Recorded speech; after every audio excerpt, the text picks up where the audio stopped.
It was almost summer on the island of Sodor. All the engines were busy. They were looking forward to the start of the holiday season.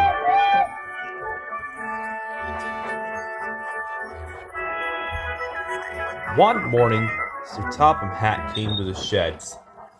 It's time to get the seaside station ready for the summer visitors. Molly, you are to pick up the deck chairs and windbreaks and take them to the beach. Yes, sir, tooted Molly, and she hurried off happily.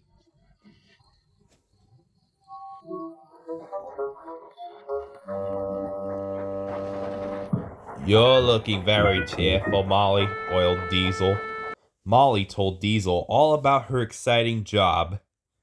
Haven't you heard about the curse of the cliffs? Diesel oiled again. No, tooted Molly nervously. Diesel snorted. Whenever the first engine of the holiday season goes round the headland, a terrible fall comes down over the cliffs. Molly didn't like the sound of that at all. The engine loses its way and nobody knows where it goes.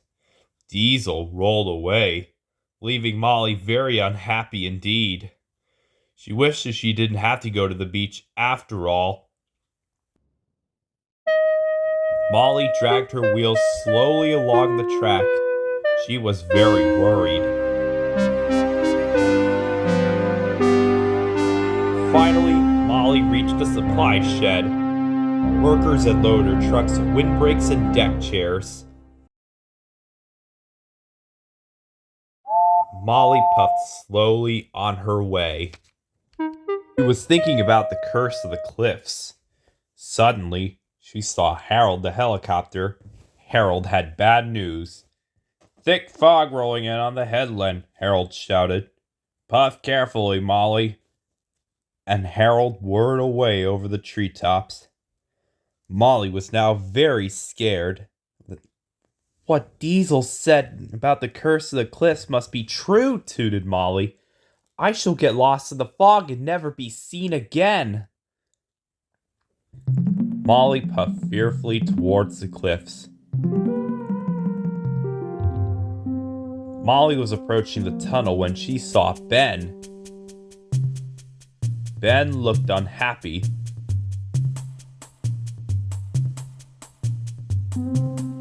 What's the matter? Asked Molly kindly. I was enjoying myself until I met Diesel, said Ben unhappily. He told me a monster lives in this tunnel. Not too scared to go through. I'm sure Diesel can't be right about monster, Molly said. Why don't I go into the tunnel first? She said again. Then you can follow me. Molly puffed slowly into the tunnel. She heard a strange noise. Must be brave, she told herself. Molly was determined not to show Ben that she was frightened. Plucked up her courage and puffed slowly on. Then the noise grew louder and louder. Suddenly, Molly saw two eyes peering at her. Now she knew that Diesel was right. Bust my buffers, wheezed Molly. There's a monster. Molly wanted to go back, but she couldn't. She had to help Ben. Must be brave, she chanted. Molly had to go forward, but as the smoke started to clear, Molly saw the eyes weren't eyes at all. They were lights. And the thuds weren't made by a monster. It came from a machine beside the track. It was a generator to power the lights. Then Molly saw pickaxes and shovels. She realized that workmen must be working there. Diesel was wrong. There was no monster in the tunnel after all. Soon, Molly came across workers making tea. Molly tooted the workmen happily.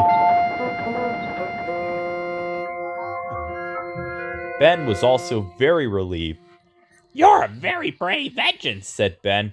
Now I can finish my job. And he puffed away.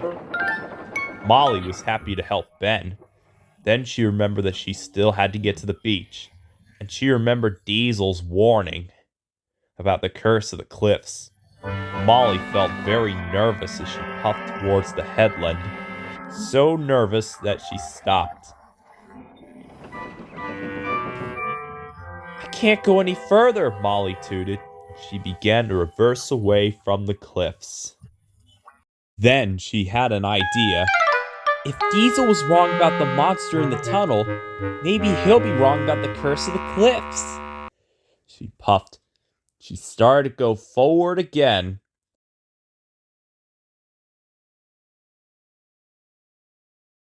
I'm not afraid, she chuffed as she steamed carefully through the mist. Suddenly, the mist rolled up and the sun came up. Molly saw the cliffs were beautiful.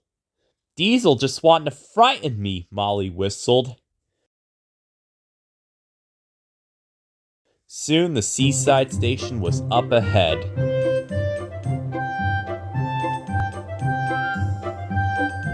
At last, Molly reached the station on the other side of the headland. Molly knew that soon the beach would be filled with holidaymakers.